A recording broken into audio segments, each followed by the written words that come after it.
Welcome to the Springfield Township Trustees, Board of Trustees meeting for October the 14th, 2025 at 5:30 p.m. Mr. Burning, can we have a roll call, please? Yes, Ms. Braun. Present. Mr. Honolaw. Present. Mr. Burning. Present. All the trustees are present. If we could all stand for the Pledge of Allegiance. Pledge allegiance to the flag of the United States of America and to the republic for which it stands, one nation, under God, indivisible, with liberty and justice for all.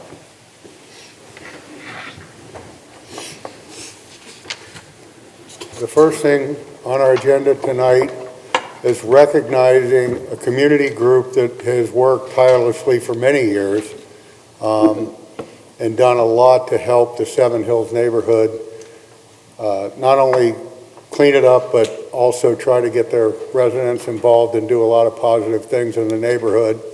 So if y'all could come up front here, we'll come down. Joe, Fred. Oh, you've been very instrumental. Look at that. So nice.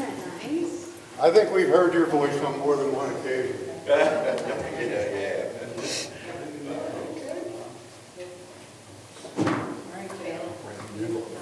Where do you want to do, right? Right up to you. Oh, come on up.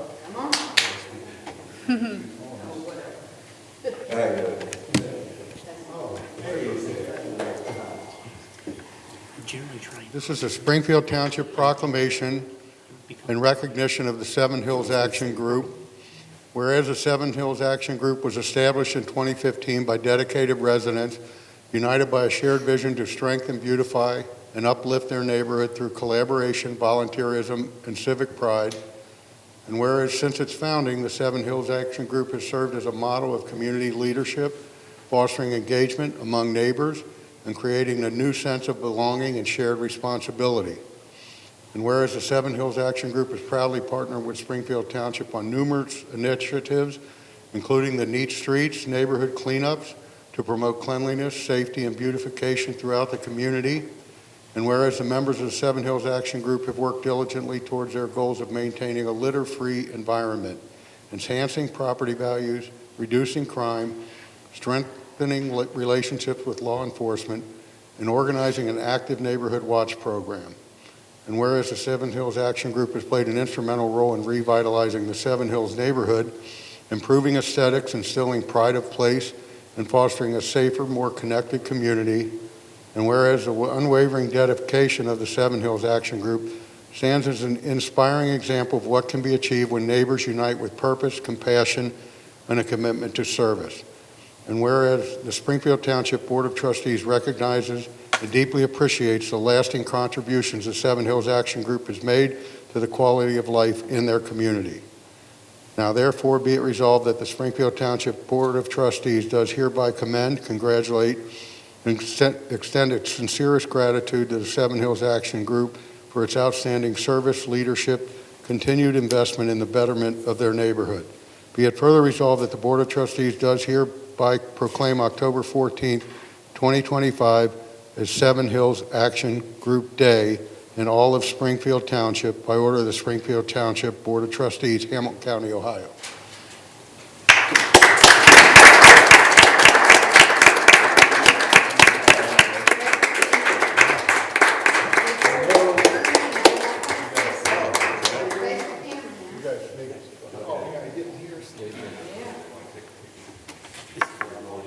Yeah, sure. All the work that you guys have done, and I know, Joe, your wife's helped a lot. I've heard her voice many times, but thanks a lot. And is there anything you would like to say? I just say, yeah, you guys does pretty good by us, you know, and really get stuff done. And when I call you up, it does pretty good by me. And I'm just crazy about Sarah, and I'm crazy about Scott. You guys just,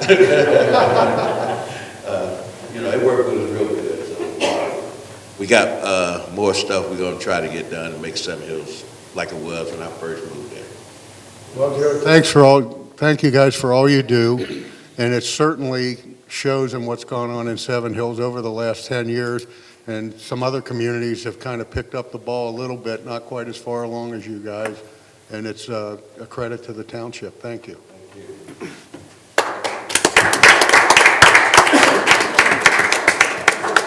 right, get together. I'm going to take a quick picture. Ready? 3, 2, 1.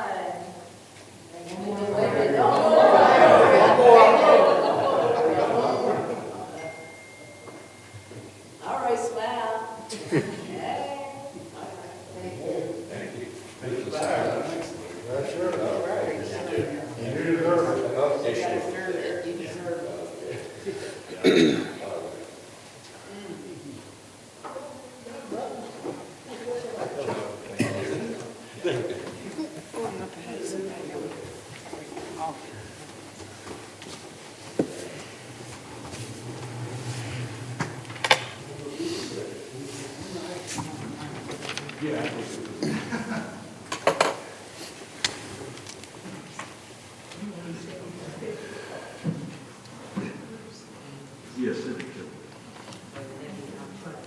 Next on the agenda is approval of minutes. Excuse me. We have the regular session September 9th, 2025, and the regular work session September 23rd, 2025. Do we have a motion? So moved. Second. All those in favor? Aye. Motion carries. Mr. Bernie, if we could have a financial report? Yes, sir. For the month ending September 30th, 2025, the township's expenditures were $2,728,894.70, and receipts were $10,432,834.53. That gave us a cash balance of $31,786,297.61. This includes obligations for expenditures, payroll, regular operating costs, ongoing capital improvement projects, and investments. What I request from the board is the approval of receipts, warrants, payroll expenditures, update and current revenue and reports for the period ending September 30th, 2025. Do I have a motion? So moved. Second. All those in favor? Aye. Great, thank you. And I want everyone to know our financial reports are available here at the business office during regular business hours or on our website 24/7. Thank you, Mr. Burning. Thank you. Mr. Gilbert, do you have action and discussion items for us tonight? I do. Thank you, Mr. Burning. I only have a few action items involving our SALT agreements. As the board is aware, every year we work with various area agencies and organizations, being the two different school districts that are predominantly in the township, being Finneytown and Mount Healthy, as well as the city of Mount Healthy. We work with them to supply them with salt during the winter months, mainly because of our storage capacity.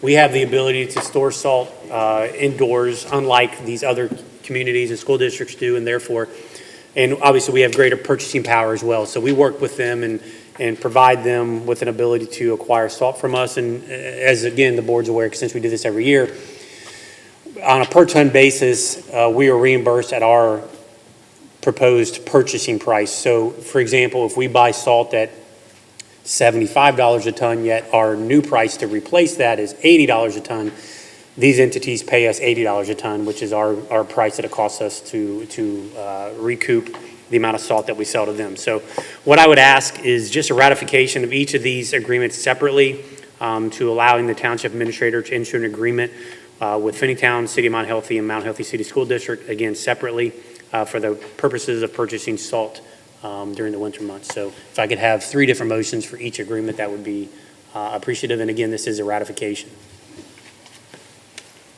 So for Finneytown, do we have a motion? So moved. Second. All those in favor? Aye. For Mount Healthy? So moved. Second. All those in favor?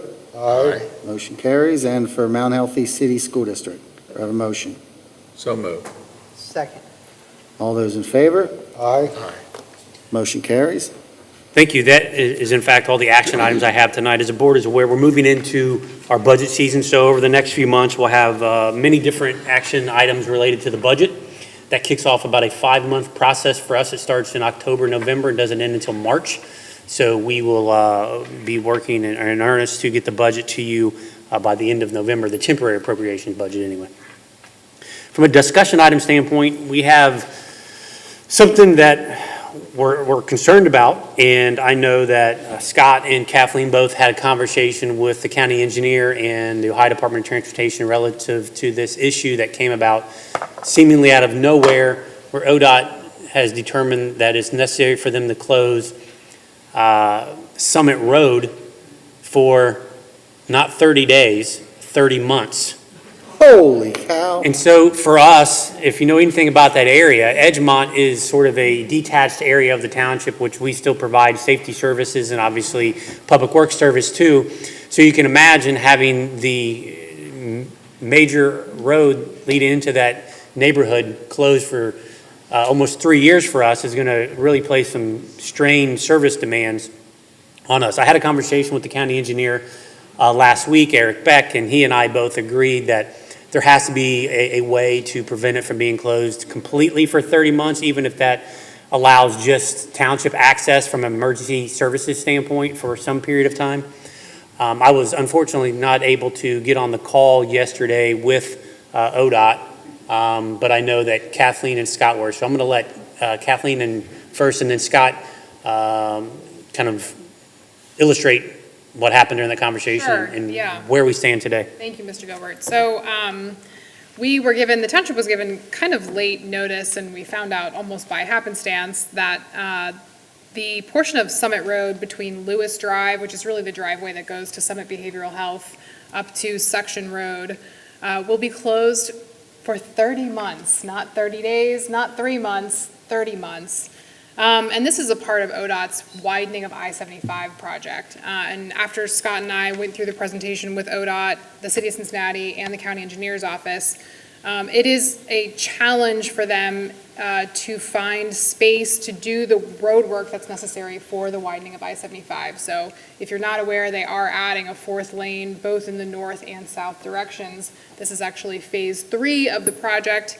But unfortunately for the township, and for the residents and businesses in Edgemont, this is the most frequently used ingress and egress to that neighborhood. So it's going to pose some challenges, especially for our residents, but also from a service delivery standpoint, which we are thoroughly evaluating all of our options. At a minimum, I just wanted to make everyone aware, at a minimum, that section of Summit between Lewis Drive, again, which is the driveway that leads to Summit Behavioral Health, and Section Road, will be closed starting Monday, October 20th, until at least March. Now, it may be opened intermittently when they're not doing clearing, so they're going to be starting by doing brush clearing of the hillside in between Summit Road and I-75. It may be open intermittently, but no guarantees, no promises. They're going to be using that time to clear out as much as possible. Scott and I have been talking with the engineer's office and ODOT and the City of Cincinnati to try to come up with some alternatives to provide access to that neighborhood after March. So whether that's a single lane of traffic being allowed in and out on Summit, or even potentially building a temporary construction road along Summit Road, we're trying to evaluate as many options as possible. But unfortunately, at a minimum, it will be closed starting Monday through March. Thanks, Kathleen. Scott, I don't know if you have anything additional to add.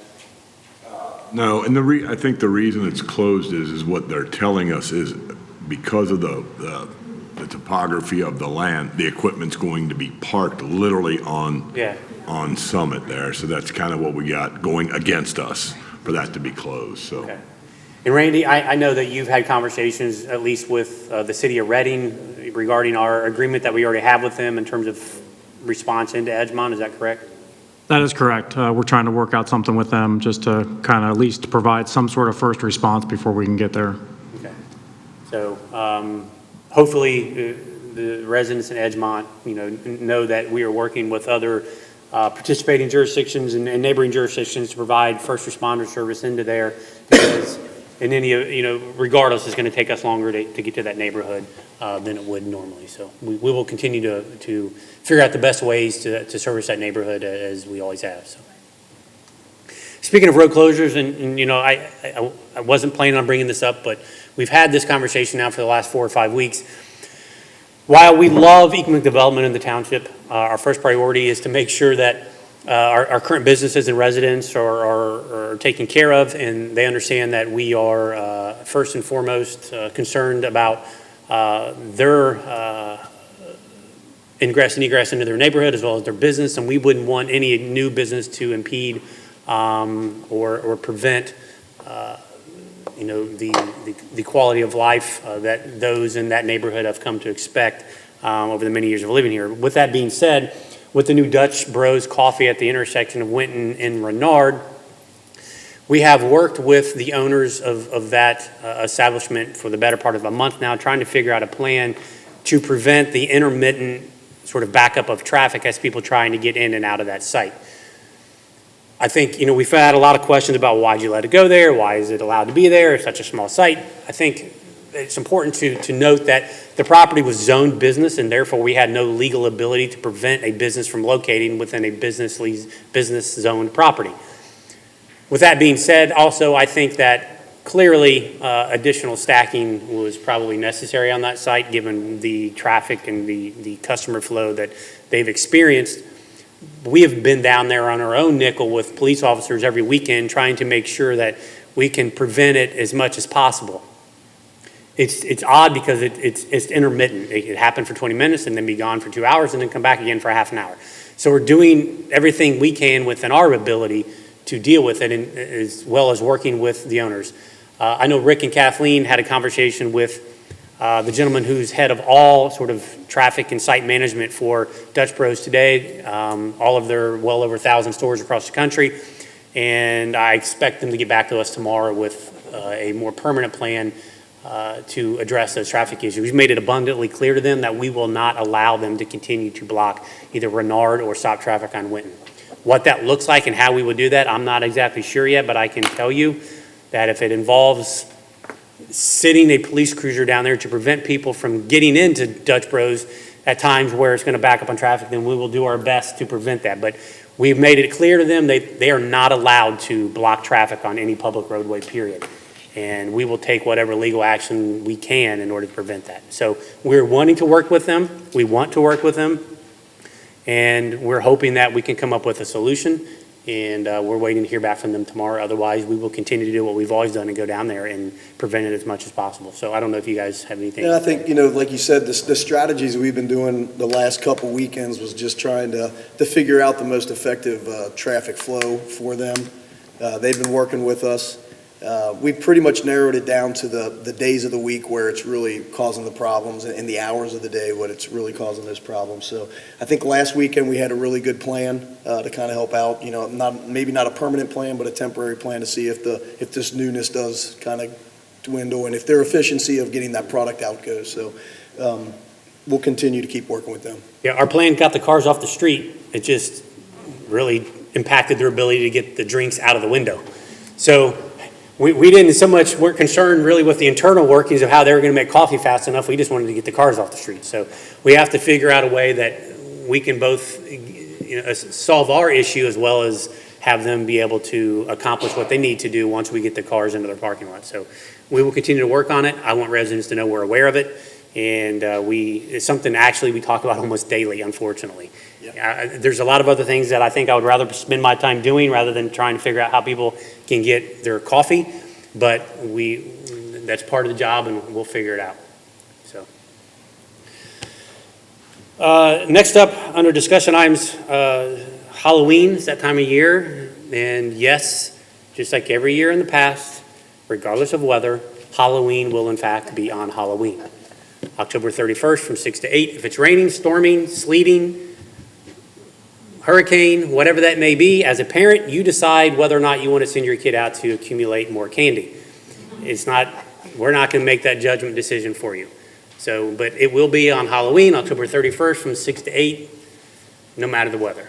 Well, it's difficult, unfortunately, for us to, we've had years when the weather was bad and people called us and said, why didn't you stop, call it off at a certain, it's impossible to notify everybody, hey, we're shutting it down because it's raining or it's snowing or whatever. So parents need to make sure that they do what's safe for their kids, because it could be raining in one part of the township and not in another part, Well, so. it's like we always say, it's like being a basketball referee. Every time you blow your whistle, one side's mad at you.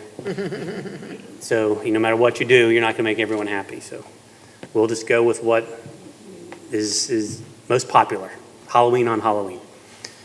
Going with the personnel update in the police department, we had the new position, Malik Clark, as police officer, who used to be, for many years, a dispatcher with us. And he's now living out a lifelong dream of being a police officer, and we couldn't be more proud of him. I know we talked about that at our last meeting, but, and I'm assuming he's doing spectacular, as we expect. He's loving life right now on third shift.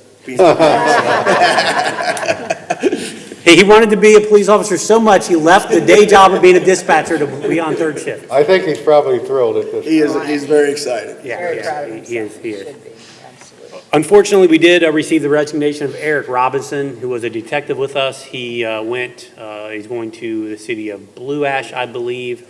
He has a lot of friends and family that work in that jurisdiction, so it wasn't anything necessarily with us. He just wanted to be closer to friends and family that actually work for that jurisdiction and work with them. So we don't begrudge him for that and wish him all the best.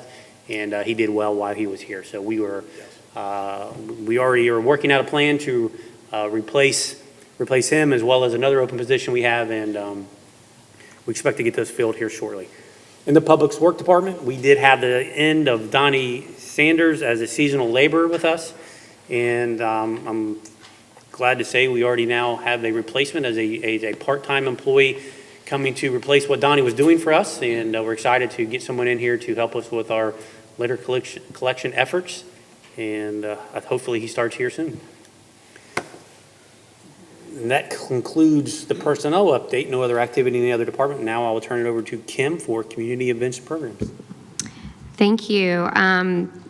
Arts Connect is hosting the Halloween Hootenanny on Saturday, October the 25th. This is actually a multi-department event. We've got all of our departments involved. It's got trunk or treat, a huge hay maze, hay rides, activities for the kids. We're changing the Grove Event Center into Glow Golf. So we expect a really big crowd for that event, and that goes from noon to 3. Most of the activities are free. There's a couple things like pumpkin painting that has small nominal fees with those.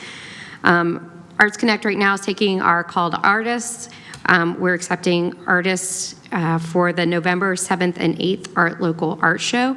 That event is Friday from 7 to 10 on the November the 7th, and on November the 8th, it's from 10 a.m. to 2 p.m.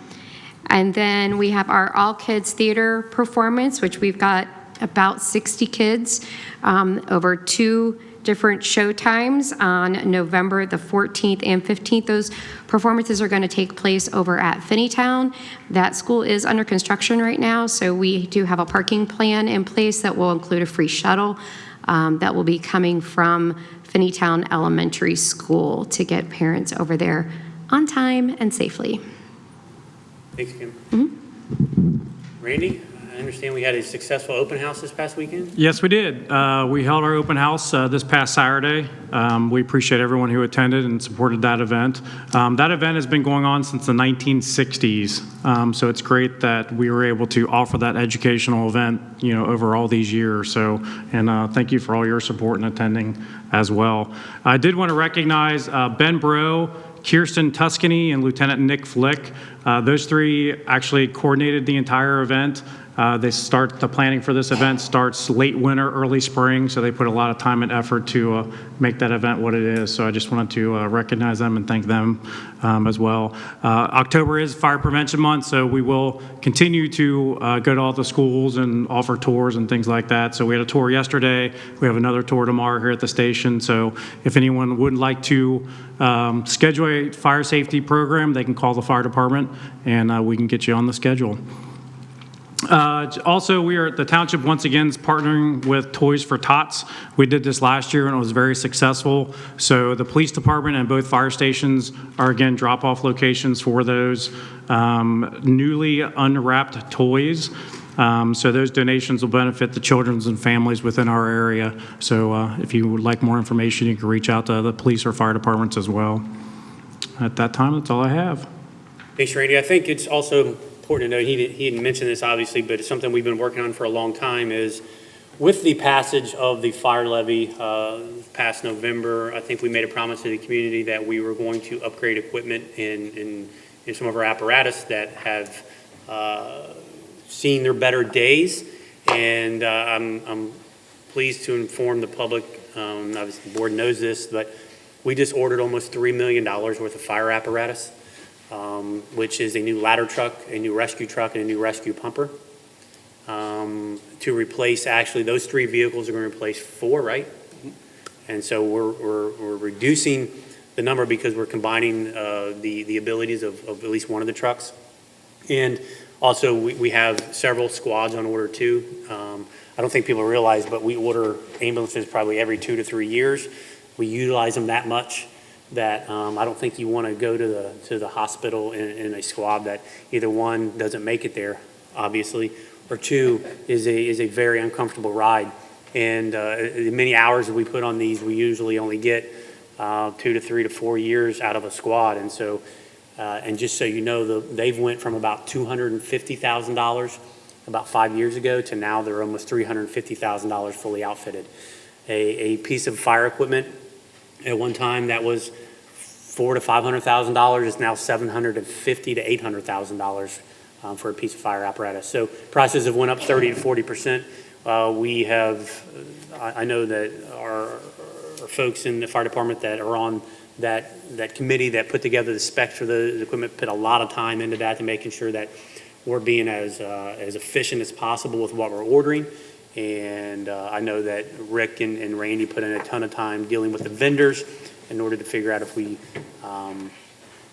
could find one that was on state bid, that we could get the best pricing to, that one that was reputable and that we could service. And I know Scott was heavily involved in that too, given his previous experience in the fleet facility. So there's a lot that goes into that, but I want everyone to know that the equipment that we use to provide those life safety services are not, they're very expensive, let's put it that way. Just the cot in the back of an ambulance is what, $70,000? Yes, it is. Yep. Just a stretcher, what you would consider the stretcher in the back of an ambulance now is $70,000. So this equipment, this service that we provide to the community is not cheap, and it's exactly why you don't see the private sector doing it, and which is why we exist. So, but I wanted the public to be aware that we're putting those tax dollars to use, and you're going to get the best equipment possible that allow us to provide the best service possible. So, Randy, I don't know if you have anything else to add with that. But. No, we just appreciate the resident support, and as he said, I mean, hopefully we'll be, these, also we're hoping to have these, unfortunately there is a delay in getting this equipment, so however we're looking at possibly, or more than likely getting these equipment within the next 2 to 3 years. So we'll have our new ladder and our new engine and rescue pumper.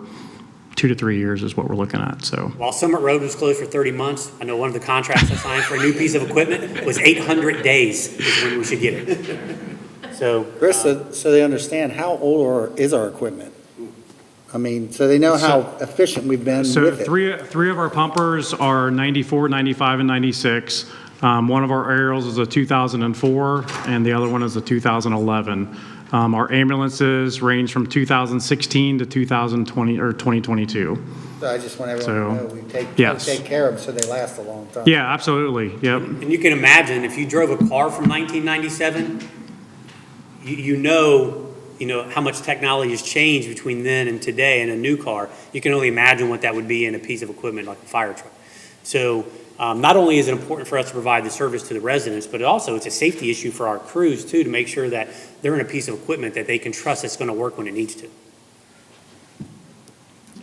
Thanks, Randy. Appreciate it. Scott, what's happening in Public Works?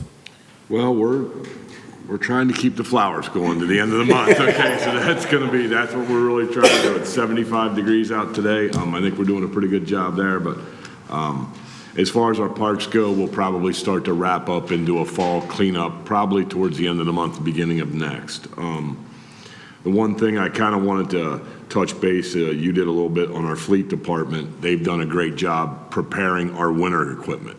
We start that in August, and that goes pretty much through the end of the month.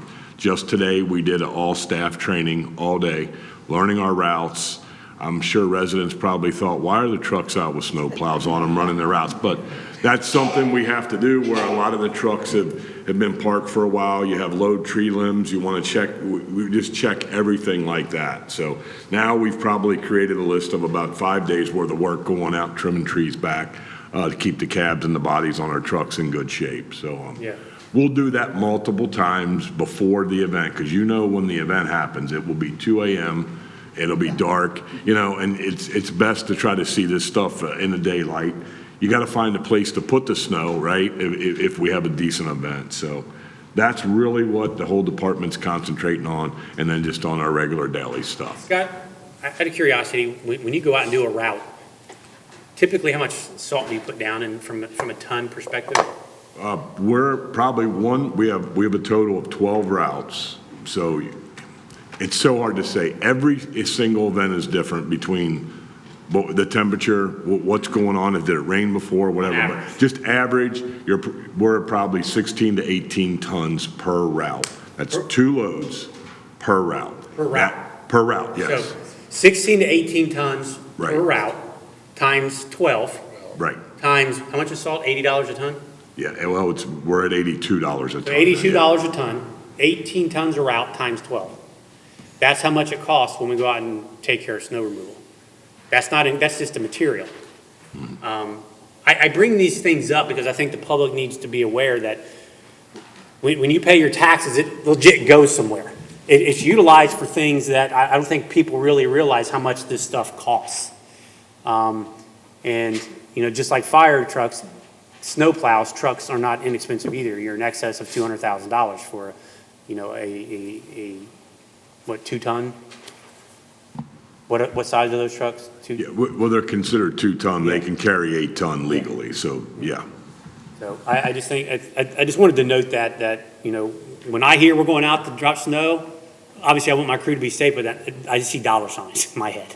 And so I just want people to be aware that this is not an inexpensive service to provide either. Rick, I know that Chris is not here.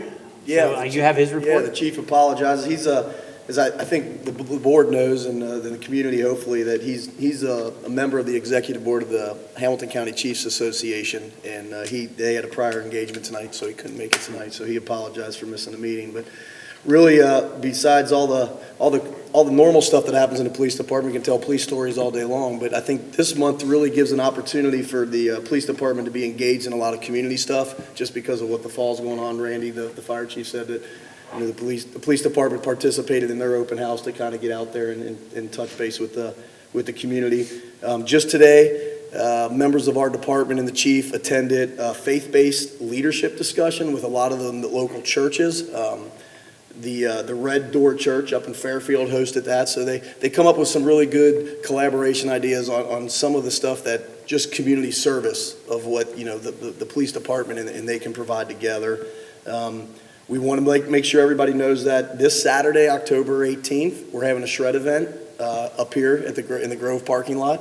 That's from 9 to noon. So that's a good opportunity for any of our residents to come, show their ID, get rid of any important, documents that they have stored at their house that they want to get rid of securely. We'll have our police department there to make sure that's done for them. So that's a good opportunity for that. And then also October 25th, the police department will have their drug take-back day. So that's sponsored by the DEA. We're one of the locations at our police department at 1130 Compton Road. That's 10 a.m. to 2 p.m. So you can bring old prescriptions, anything's expired from there. What they really don't want to take is syringes, inhalers, or anything that's an aerosol can or something like that. But anything else, you got old prescriptions and some dangerous drugs that you just don't want laying around the house.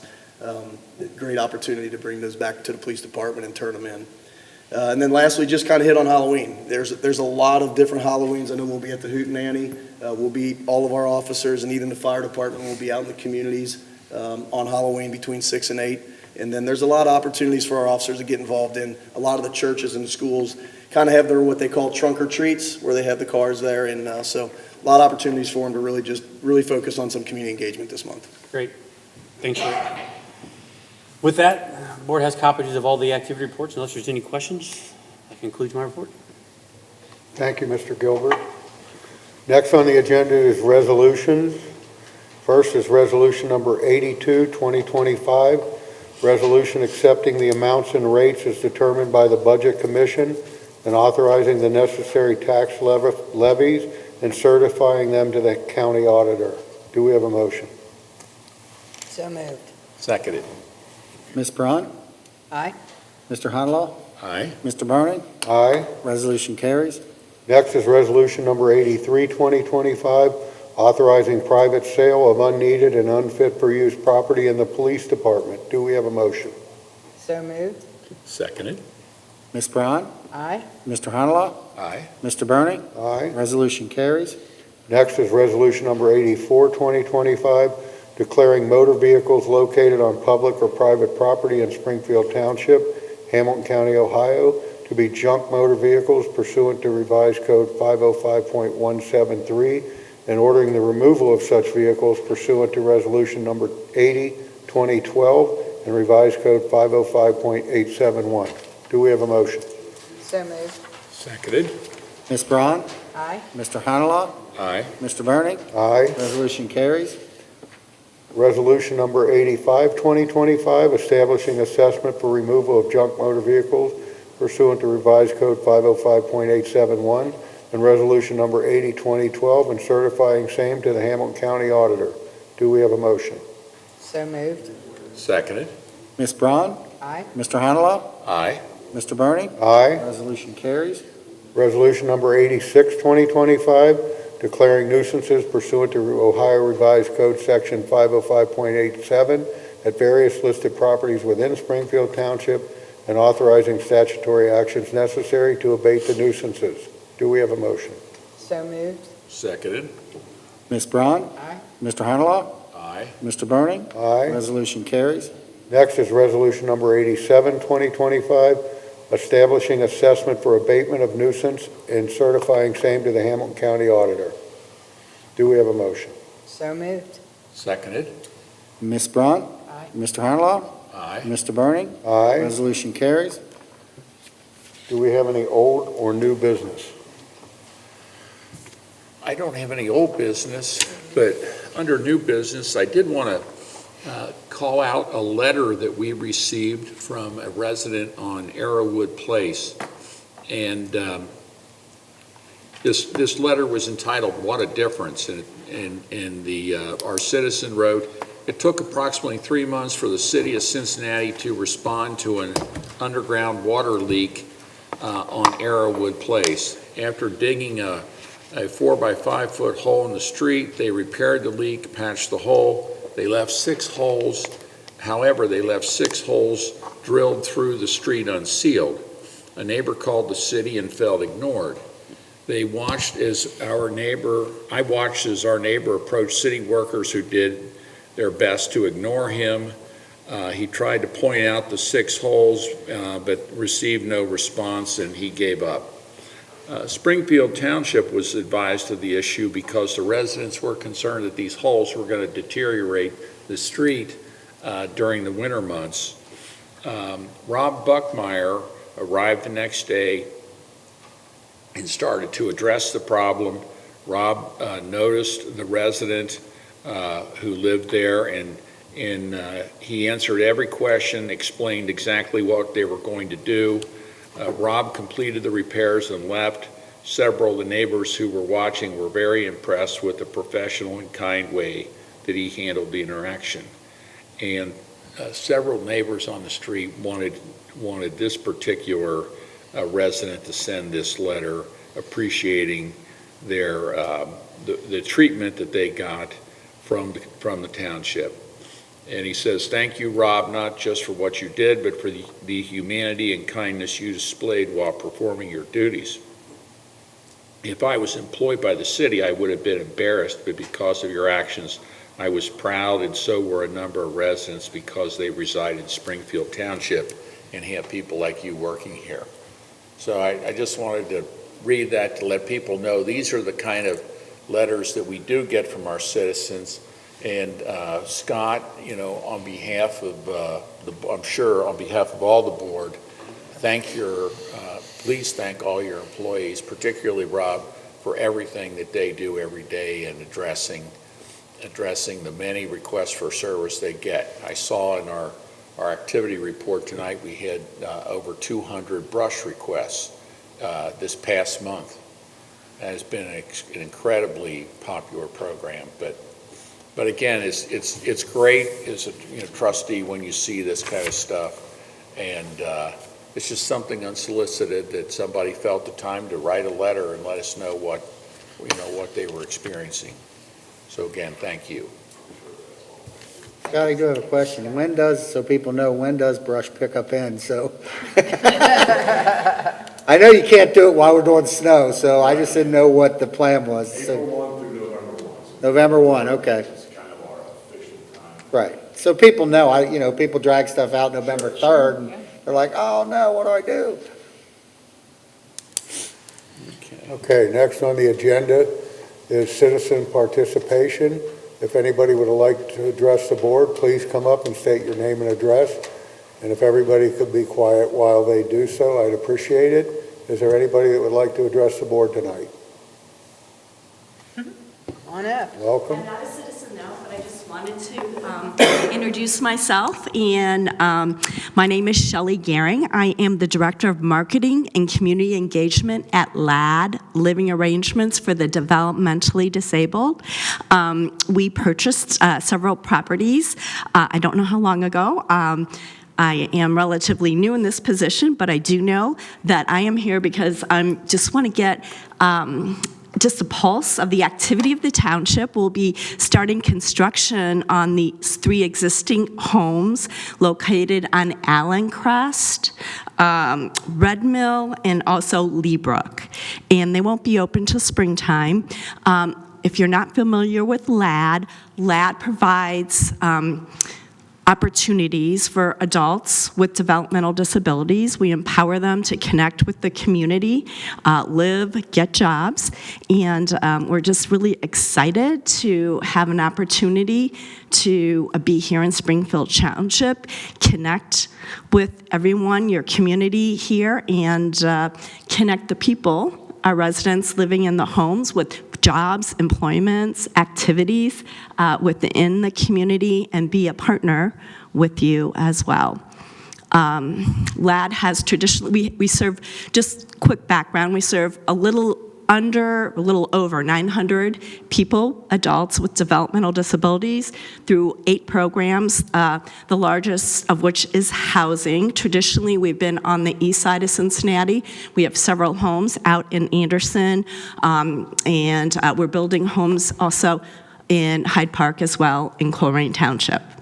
So just wanted to introduce myself, let you know that we are interested in connecting, working with you all, and excited about having an opportunity for adults with developmental disabilities to live here, to work here, and connect with everyone. So thank you. I'd be happy to answer any questions, or we'll give you. Did you indicate you're building new homes? No, we are not. They're existing homes. You're rehabbing. Yeah, okay. yes, rehab. So that we're making them accessible, smart homes. So they often will have smart refrigerators even, where people that may have a disability and they need help on organizing their menu. So it creates the menus, it lets you know what food is being taken out of the refrigerator. It is recorded so people can monitor it.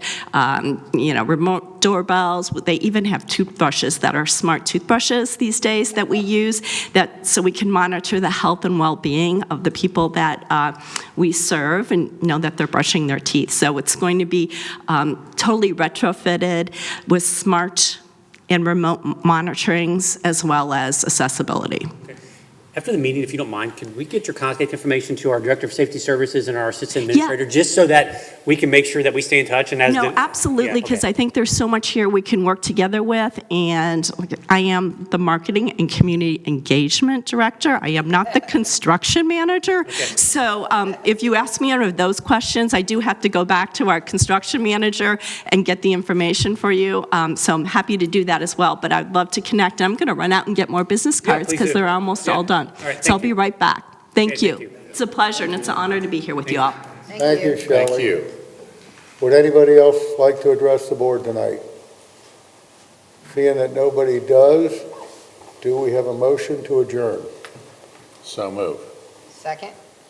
All those in favor? Aye. Meeting adjourned. Thank you all for coming.